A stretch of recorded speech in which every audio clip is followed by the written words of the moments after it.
Hi viewers, මේ video තුලින් අපි ඉන්න තැන සිට අපේ පෘථිවියේ සිට නැත්නම් අපේ රට සිට මේ විශ්වයේ කෙළවර දක්වා අපි ගමනක් යන්න යනවා. ඒ හින්දා සූදානම් වෙන්න මේ අපූර්ව සුන්දර ගමනට ඔබට ආයුබෝවන්. අද අපි මේ අමුතු ගමනෙන් අපිත් එක්ක ඔයා එකතු වෙන්න කියලා ඉල්ලීමක් කරනවා. ඔබේ පෘථිවියේ කොහේ හරි එක රටේ ජීවත් වෙන්න පුළුවන්. ඉතින් ඔයාගේ ගෙදර මීටර් 10ක් පමණයි. අවම මීටර් වැඩිම මීටර් 10ක් පමණයි කියලා කියමු. ඉතින් ඔයාගේ ගෙදර පිහිටලා තියෙන එම නගරය කිලෝමීටර් 10ක් කියලා හිතමුකෝ. මේ නගරයට එහා ඔයාගේ රට. ඉතින් රටට එහා මේ මහා සමුද්‍රය. තවමත් රටවල් එහෙම යනවා නේද? මේ ඔක්කොම තියෙන්නේ කොහෙද? මේ මහා පෘථුවියේ. මේ පෘථුවිය අතිවිශාලයි කියලා අපි දන්නවා. මේ පෘථුවිය බොහෝ ප්‍රදේශවලට කවුරුත් මේ පෘථුවිය හැම ප්‍රදේශයකම ගියපු කවුරුත් නැහැ. එතකොට අපේ රට වුණත් අපි ගියපු නැති ප්‍රදේශ ගොඩක් තියෙනවා නේද? හරි. එතකොට මේ පෘථුවිය අපි මේ විදිහට ජීවත් වෙනවා. එතකොට අපේ රට සාමාන්‍යයෙන් කිලෝමීටර් 5000ක් විතර කියන්න පුළුවන් කියමුකෝ. එතකොට මේ පෘථුවියේ සම්පූර්ණ විස්කම්භය කොච්චර දන්නවද? කිලෝමීටර් 12842ක් පමණයි. එතකොට මේ පෘථිවිය වටපිටාව මේ සම්පූර්ණ වටපිටාවම කොච්චර දන්නවද? 40075 කිලෝමීටර් පමණයි. ඒ තුලින් තමයි හැම දෙයක්ම තියෙන්නේ. අපිට ප්‍රයෝජන වෙන අපි ජීවත් වෙන හැම දෙයක්ම අපිට ලැබෙන්නේ හැම දෙනාම ජීවත් වෙන්නේ හැම දෙයක්ම තියෙන ඒ තුලින් තමයි. ඒ තුලේ තමයි. මේක තමයි පෘථිවිය. හරි. දැන් පෘථිවියෙන් ඔයාලා පිටත් වුණා. පිටත් වෙලා කිලෝමීටර් 384400ක් පමණ ගමන් කරොත් පෘථිවිය ඊටම ළඟින්ම පිහිටලා තියෙන වස්තුව තමයි අපේ චන්ද්‍රයා වෙනවා. අපේ චන්ද්‍රයාගේ විස්කම්පය කිලෝමීටර් 3474ක් පමණයි. දැන් මේ චන්ද්‍රයයි පෘථිවියයි කොටස් කරවෝ අපේ සෞරග්‍රහ මණ්ඩලයේ නැත්නම් අපේ සූර්යාගේ පවුලේ. ඒ පවුලේ අපේ මේ පෘථිවිය වගේ තව ප්ලැනට්ස් 8ක් තියෙනවා, ඇස්ට්‍රොයිඩ්ස් තියෙනවා, ආය ගොඩක් චන්ද්‍රයන් තියෙනවා, ගොඩක් දේවල් තියෙනවා. ඒකෙන් 99ක් විස්කම්භයක් තියෙන කොහෙද? අපේ සූර්යාගෙන්. එතකොට 99ක් සූර්යා ගන්නවා. 101ක් පමණයි අනිත් හැම දෙයක්ම බෙදාගන්නේ. ඒකෙන් අපේ පෘථිවිය හා චන්ද්‍රයක් අඩංගු වෙනවා. මේ සෞරග්‍රහ මණ්ඩලයේ ඊටම සුළු කොටසක් තමයි පෘථිවිය කියලා දෙන ඔයාලට තේරෙනවා. දැන් මේ සම්පූර්ණ සෞරග්‍රහ මණ්ඩලය නැත්නම් මේ සූර්යාගේ පවුලේ සීමාව කොච්චර දන්නවද? බිලියන් කිලෝමීටර් 18ක් පමණයි. Billion kilometre 18ක්. 1 බිලියන් කියලා කියන්නේ කෝටි 100ක් කියලා මතක තියාගන්න. එතකොට බිලියන් කිලෝමීටර් 18ක් කියන්නේ අතිවිශාල දුරක් කියලා දැන් ඔයාලට දෙන්නවා. මේක තමයි මේ අපේ සෞරග්‍රහ මණ්ඩලයේ සම්පූර්ණ විස්කම්භය. ඒකට එහා මොනවද තියෙන්නේ? මේ තරු අතර තියෙන ඒ ස්පේස් එක. මේ තරු අතර තියෙන අපේ සූර්යයත් තරුනේ. එතකොට අපේ සූර්යයත් ආය වෙනත් තරු අතර තියෙන ඒ ස්පේස් එක. ඒ ස්පේස් එකට අපි කියනවා ඉන්ටර්ස්ටෙලර් ස්පේස් කියලා. මේ ඉන්ටර්ස්ටෙලර් ස්පේස් එක අතිවිශාලයි. ඒක අපි කිලෝමීටර් වලින් සාමාන්‍යයෙන් කියන්න ඉතාම අමාරුයි අපිට. එච්චර දුරයි.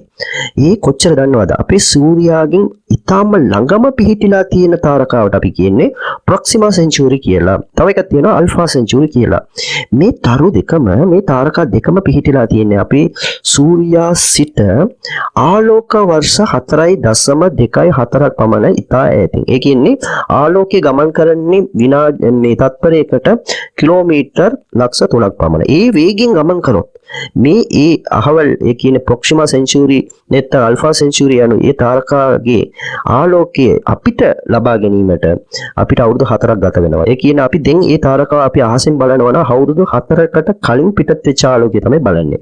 ඒ වගේම මේ තාරකාවටින් යම්කිසි ග්‍රහලෝකයක් පෘථිවියක් වගේ ග්‍රහලෝකයක් ගමන් කරනවා කියලා හිතමුකෝ. එහි මිනිස්සු අපි වගේ ජීවත් වෙනවා නම් එයාලා අපේ සූර්යාගේ ආලෝකය බලන්නේ.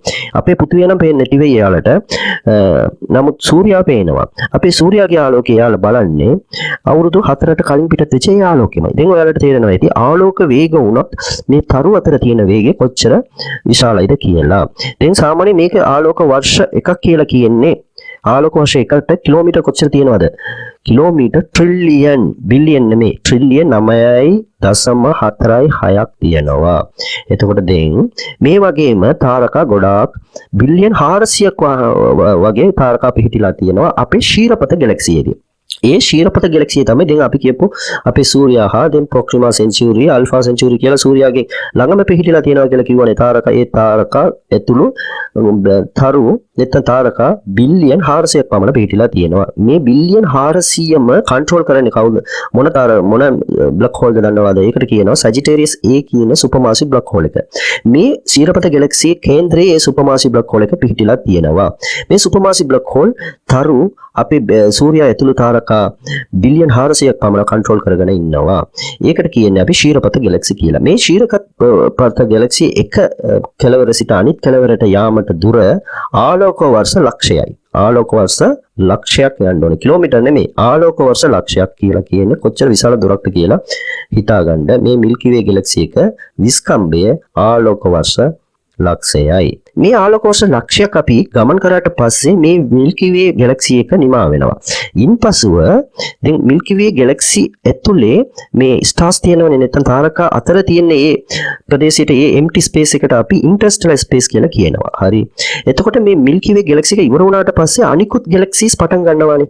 මේ අනිකුත් ගැලැක්සි අතර තියෙන ඒ ස්පේස් එකට අපි කියනවා ඉන්ටර් ගැලැක්ටික් ස්පේස් කියලා. ඒ කියන්නේ ගැලැක්සි අතර තියෙන ස්පේස් එක. දැන් මේ වගේම අපේ මිල්කි වේ ගැලැක්සි වටින් සමහර සැටලයිට් ගැලැක්සි ගමන් කරනවා. කෙසේ නමුත් අපේ මිල්කි වේ ගැලැක්සි එකට ළඟින්ම පිහිටලා තියෙන අති විශාල ගැලැක්සි එක තමයි ඇන්ඩ්‍රොමීඩා ගැලැක්සි කියලා කියන්නේ.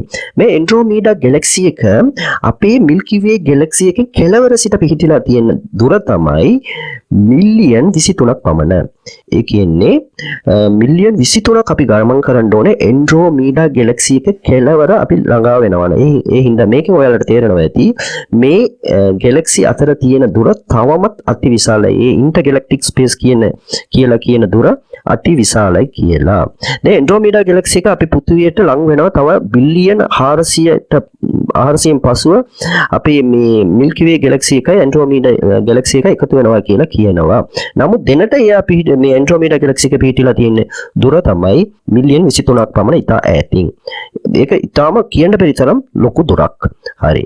දැන් මේක ඇන්ඩ්‍රොමීඩා ගැලැක්සි වගේ ගැලැක්සි 50ක් එකතු වෙලා අපේ මිල්කි වේ ඇන්ඩ්‍රොමීඩා ගැලැක්සි වගේ ගැලැක්සි ළඟ පිහිටලා අපි ළඟ පිහිටලා තියෙනවා කියලා කියන්නේ දැන් සාමාන්‍ය එක ගැලැක්සි සිට තව ගැලැක්සි එකකට මිලියන් පමණක් ආලෝක වර්ෂ තියෙනවා දුර.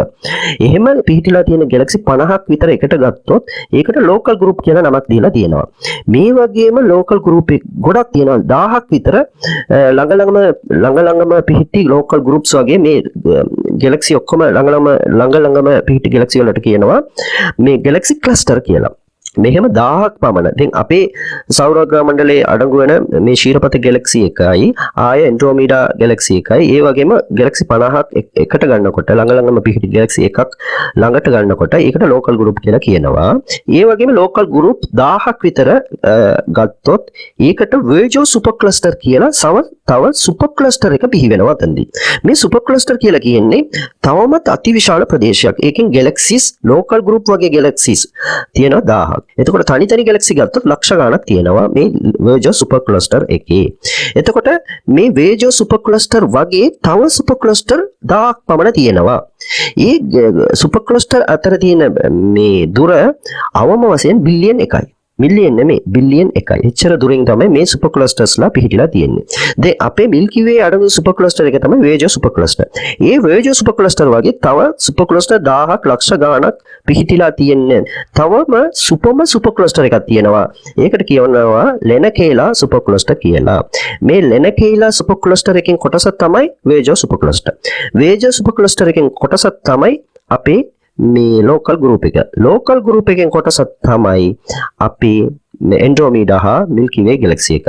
අපේ මිල්කි වේ ගැලැක්සි එක කොටසක් තමයි අපේ සෞරග්‍රහ මණ්ඩලය. අපේ සෞරග්‍රහ මණ්ඩලයේ නායකයා තමයි අපේ සූර්යයා. සෞරග්‍රහ මණ්ඩලයේ කොටසක් තමයි අපේ පෘථිවිය. පෘථිවියේ කොටසක් තමයි අපේ රට. අපේ රටේ කොටසක් තමයි අපේ නගරය, අපේ ගෙදර. එහෙන් තමයි අපි ජීවත් වෙන්නේ. දැන් ඔයාලට බලන්න පුළුවන් අපි කොච්චර පොඩිද මේ විශ්වය කොච්චර විශාලද කියලා. හරි. තාම අපේ ගමන ඉවර නැහැ. දැන් අපි මෙච්චර කතා කරේ ලෙනකැයිලා සුපර් ක්ලස්ටර් වෙනකම් පමණයි. මේ වගේ ලෙනකැයිලා සුපර් ක්ලස්ටර් සුපර් ක්ලස්ටර් කියලා එක කියන්න පුළුවන්. ඒ දන්නවද? ඒක සුපර් ක්ලස්ටර් ගොඩාක් ඒකෙන් අඩංගු වෙනවනේ. ඒ ලෙනකැයිලා සුපර් ක්ලස්ටර් වගේ තව 1000ක් පමණ සුපර් ක්ලස්ටර්ස් තියෙනවා. ඕවා අතර තියෙන බිලියන් කීපයක් වෙනවා ඕවා අතර තියෙන දුර. ඊ ඔක්කොම අඩංගු වෙච්ච ප්‍රදේශයට කියනවා අපි ඔබ්සර්වබල් යුනිවර්ස් කියලා. නැත්තම් දකින්න පුළුවන්, හිතන්න පුළුවන්, කල්පනා කරන්න පුළුවන් මේ විශ්වයේ කොටසක් කියලා කියනවා. ඕකේ කොච්චර දුර තනවාද? ඒ ඔක්කොම අඩංගු ප්‍රදේශයෙන් දුර නැත්තම් එක කෙළවර සිට තව කෙළවරට නැත්තම් විස්කම්බයක් කොච්චර දන්නවද? බිලියන් ආලෝක වර්ෂ 93යි. එතකොට දැන් අපිට හිතන්න පුළුවන්, අපිට රිසර්ච් කරන්න පුළුවන්, අපිට විතරක් නෙමෙයි මේකේ මේ ප්‍රදේශයේ අඩංගු ඕන එකකට ඕනම එක්සෝප්ලැනට් එකෙන් ජීවත් වෙන ඕනම ඒලියන් එකට හිතන්න පුළුවන්, රිසර්ච් කරන්න පුළුවන්. ඒකත් ඒ ප්‍රදේශයේ බිලියන් 93ක් ආලෝක වර්ෂ පමණයි එක කේන්දරයේ සිට තව කේන්දරයේ දක්වා. ඒකට කියන්නේ අපි ඔබ්සර්වබල් යුනිවර්ස් නැත්නම් දකින්න පුළුවන්, හිතන්න පුළුවන් යුනිවර්ස් නැත්නම් විශ්වය කියලා. දැන් මේක සම්පූර්ණ විශ්වයෙන් පොඩි කොටසක්ලු.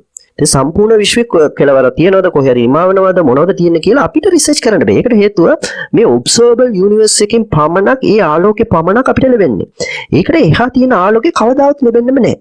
එතකොට දෙන්නට තියෙන්නේ ඒ දුර බිලියන් ආලෝක වර්ෂ 93ක් පමණයි.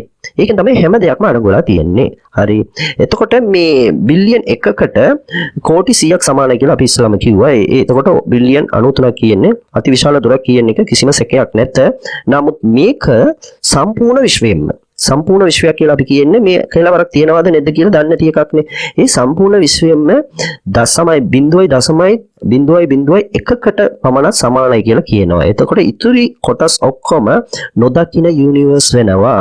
දැන් දකින යුනිවර්ස් මෙච්චර විශාලයි නම්, කියන්න බැරි තරම් විශාලයි නම්, ඒක සම්පූර්ණ යුනිවර්ස් එකකින් නැත්නම් විශ්වයෙන්ම 0.0.1ක් නම් අති විශාල තව ප්‍රදේශයක් මේ ස්පේස් ටයිම් එක තියෙනවාමයි මේ විශ්වය කියලා අපිට දෙක බලා ගන්න පුළුවන්. නමුත් අපිට කවදාවත් ඕක ස්ටඩි කරන්න බෑ, අපිට දකින්න බෑ. මොන වගේ ටෙලස්කෝප් යොදවලත් කවදාවත් ඕවා දෙක බලා ගන්න බෑ කියන තමයි ඇත්ත. ඒ හින්දා මේ වීඩියෝ තුලින් අපි ඔබට ඊටාම අපූර්ව ගමනක් ඔබව අරන් ගියා. ඒක තමයි මේ ඔයා ඉන්න තැන සිට මේ විශ්වයේ කෙලවර දක්වා. විශ්වයේ කෙලවර කියලා ඇත්තටම අපි කියන්නේ ඔබ්සර්වබල් යුනිවර්ස් නැත්නම් ආලෝක වර්ෂ 93ක් බිලියන් 93ක් පමණයි. ඒකට එහා මොනවා හරි තියෙනවා. මොකක් හරි විශ්වයක් තියෙනවා. නමුත් මොනවද කියලා අපි දන්නේ නැහැ කියලාත් අපි දැක්කා. මේ වගේම තාරකා විද්‍යාව පිළිබඳ අපූර්ව වීඩියෝ සඳහා අපි මේ channel එකට subscribe කරලා දායක වෙන්න. ඔබට බොහොම ස්තුතියි.